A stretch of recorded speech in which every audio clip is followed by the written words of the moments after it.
Hey everyone, it's Joy Packard. How are you guys doing tonight on a Sunday evening? It's 8:17 p.m. here in San Antonio. Super happy to be back. We have been in Orlando all week and spending time with my son. We crashed his senior party. Actually, they actually wanted some of the family members wanted some people to kind of oversee it. So, my sister and I went and it was so much fun. And I was thinking, this past week, as, we were in Disney and stuff, that we had some experiences. And, you might think, oh, you mean the roller coasters or the food or, what kind of experiences did you have? And, some of the experiences that I wanted to share with you are when we went to, I think it was Universal Studios, where we were going to ride the roller coasters. And, we had our backpack of goodies, we had our snacks, and we had our phone and everything. And basically, when you got to this line, you had to go and put your bags, in the lockers. And so one of the things that, we had to do is, get out of line and go by a locker and all this kind of stuff. And so I was thinking about this because I experienced this on a couple of rides where we had to wait in line for maybe an hour to an hour and a half. And we didn't have our snacks because we had to put our backpack away, and we didn't have our water. And most importantly, we didn't have our phones.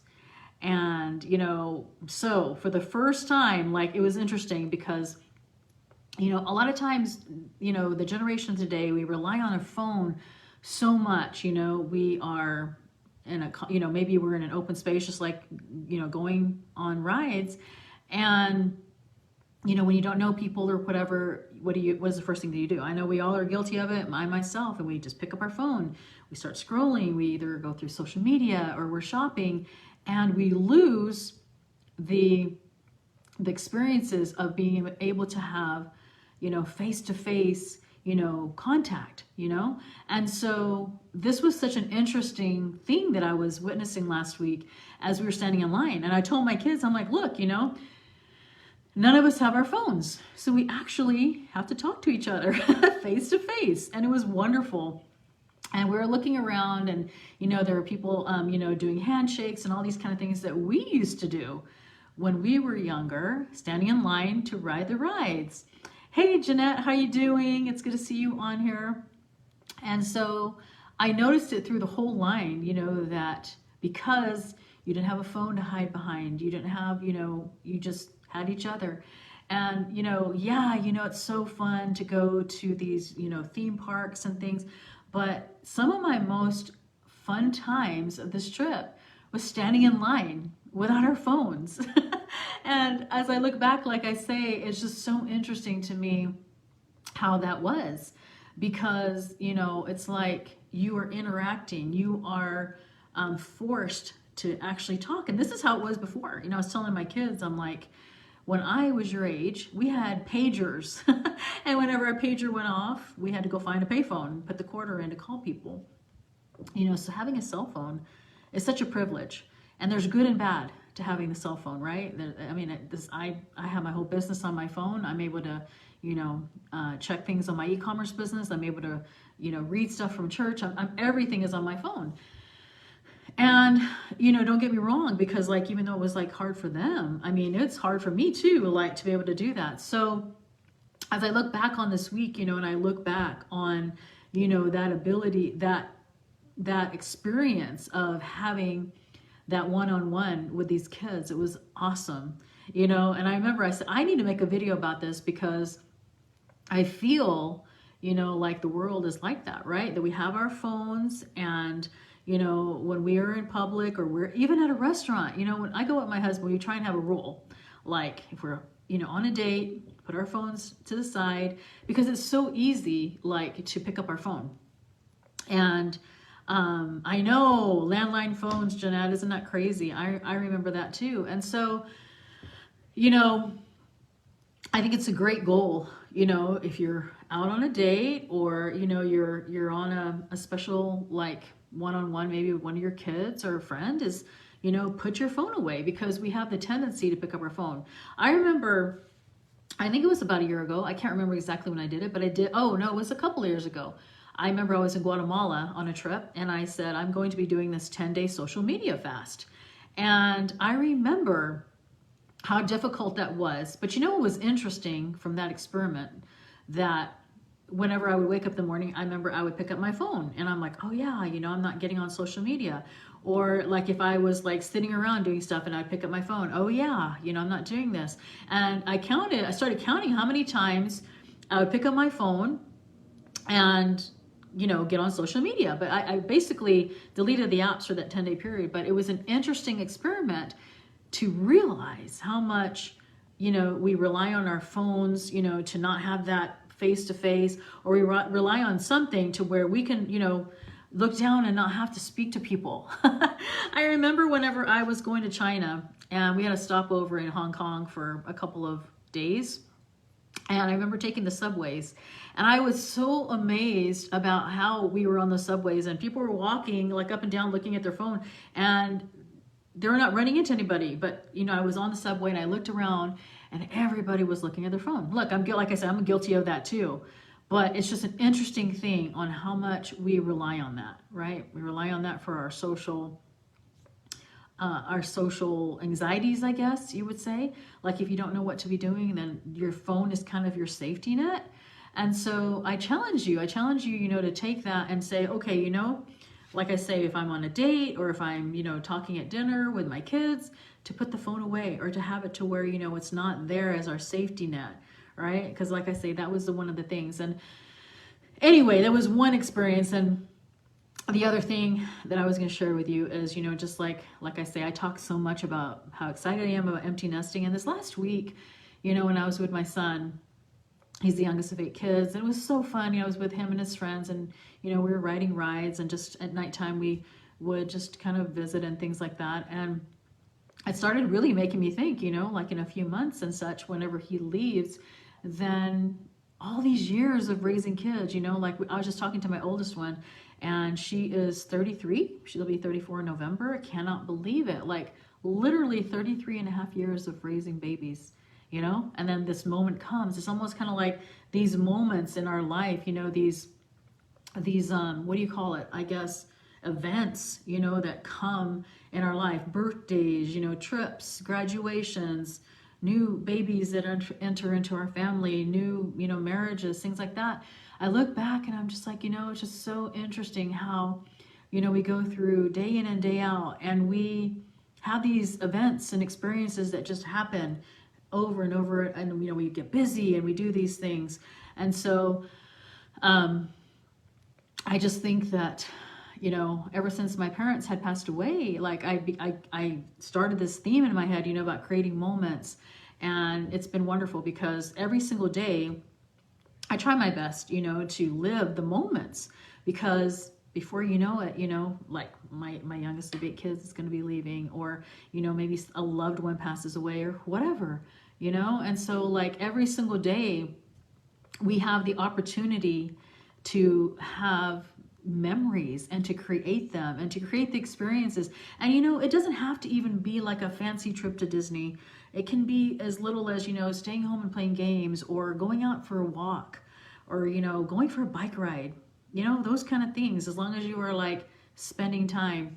You know, one of the things that I have started as a tradition is with my grandkids is when it's their birthday, I take them for, I don't know, it depends on their age, anywhere from 30 minutes to a couple of hours, and we go to Walmart, or we'll go to wherever they want to eat, or go to a park, just for that one-on-one interaction with just Lola and the grandkid. And it's just become super fun and something that they look forward to. And, you know, I've so enjoyed that because like I've done that like with my kids when they're little.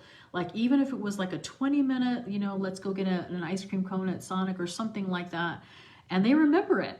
And to this day, you know, like I was gone for a week, like I say, with my youngest, and my married kids last week were like, when are you coming home, you know? And I was telling my husband, see, this is why we live where we live. And every single day, you know, whether I'm here in San Antonio with them or on a trip with them somewhere else, or whatever it is, it's so fun to be able to have that opportunity to create them, create those experiences and those moments. And, you know, we are actually moving next Saturday, yay, to our new home. So tomorrow I'll be packing for the next week or two. And we have to be out of this house on June the 30th. And I'm so excited. But, I'm thinking like how, every time we move, I'm just like, okay, like we had such an amazing experiences in homes that we're in, right? And then the new ones we're going to create even more. And as I'm doing that, I'm just really thinking about how, and I've been doing this since I moved to San Antonio, like simplifying. We moved from a bigger house to an apartment, and then we moved from the apartment to this rent home. And it's been awesome, like literally, and I talk about this so much on my podcast, which, by the way, if you don't know, I have a podcast. It's called Joy Reveals, and it's on, the Apple Podcast app. It's on Stitcher. It's on a lot of different platforms now. And you can look at it. And I've been so behind on it because I've been so busy these last month or two. No excuse, I know. But I am getting back to it tomorrow to try and continue to do an episode a day. And it's these little, experiences I love to share with you because it's almost kind of like journaling for me. It's almost kind of like, okay, I remember this and I want to remember it, right? And however it is for you to remember your experiences, whether it's blogging or vlogging, whatever it is for you to remember those, because, look back at some of these pictures and these journals and these videos, and it's awesome to remember because it just brings it all back, right? All those good things that you have been creating over the months and the years and things like that. So yeah, we get to, finally plant our feet here in San Antonio, and, it's been a long journey to get there, right? And so, we will be, like I say, it's almost kind of like I'm trying to really focus on the things that I want to focus on, meaning that there's so many opportunities, like that I want to do, not just with business, but with like, what is it that I want to spend my time doing? And I ask you guys this all the time.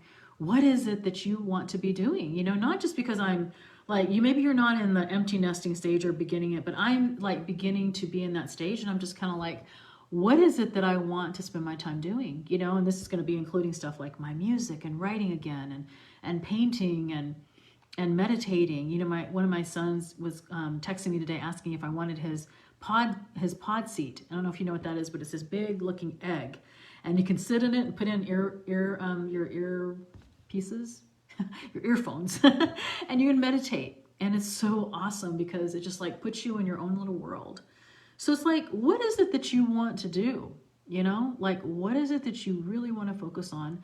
And over the years, I've been a multitasker, and, having 8 kids and everything and trying to like fit things in, I'm learning that that's not as productive as I used to think that it was, because like you really have to hone down on what it is that you want to focus on and focus on it, because they say, what is that saying that they say, a jack of all trades, a master to none. And it's true. Like, I am so excited to really hone down on that focus. So, anyway, I'm just excited to, be back and begin our next step over the next week or two and transitioning. The nice thing is the house that we bought is literally around the corner. I mean, it's literally like 3 minutes around the corner. And so it's not going to be as hard to like move everything, but I have been clearing out stuff, for the last couple of years and moving, like I say, from the bigger house to the apartment to here. It's like we've kept everything simple, and I've loved that, and that's also the important thing too, is simplicity, and just having less clutter so that you have more like time to think and not have so much things taking up your space, right? Because when you have so many things, it's almost kind of like you feel like you have to have things, right? And things I'm learning, like I would rather have experiences. And, I was telling my husband that the other day. I was like, it's like, I don't know, do we spend our money on things or experiences? And for me, the experiences are what's been amazing, right? That's what I remember the most, and that's what I want to remember. And so whatever it is in your life, whether you're about to be in the empty nesting stage or whether you're still like I have kids that are young moms, of a lot of babies. And I was just talking to one of them today, texting them and telling them how I remember when my kids were in that stage, you know? And so it's like, that's the other thing too, is there's a time and season for everything, right? Like we may be in a stage right now where we're like, man, I wish my life was like this. And we didn't realize that that person who we wish that our life was like right now may have already been in the stage that we are at. You know what I'm saying? Like when I was a young mom, when I was 20 years old, you know, I couldn't do the things then what I can do now. Like I couldn't just go get a massage. I couldn't just go leave and go to Mexico or, you know, do the things that I'm doing. And so we have to realize like the stage of life that we're in and, you know, and realize that there's a time and season for everything. And so I think that's super important to remember because it's really easy to get caught up on social media, right? And see, oh, I wish I can do that, or I wish I could be doing this or that, or I wish my business was this way. And realize that all of us are at a specific time period in our life, depending on what it is, including our business. You know, we might be starting an Etsy store, right? And we may start at the very beginning and we look at someone's account and we're like, man, they have like, you know, X amount of sales and so many thousands of dollars a month that they're making. And remember that those people had to begin also. So if you're just beginning, then you know that you have to take the steps to be where they are. So, you know, when you're on social media or when you're, you know, looking at stuff like that, don't think, man, you know, my life is terrible because I'm not like where this person is. And that person that might be where they are may not have 8 kids like you did, or maybe in a stage of life where you're a caretaker right now, right? Or watching your young toddlers or watching your young grandkids or whatever.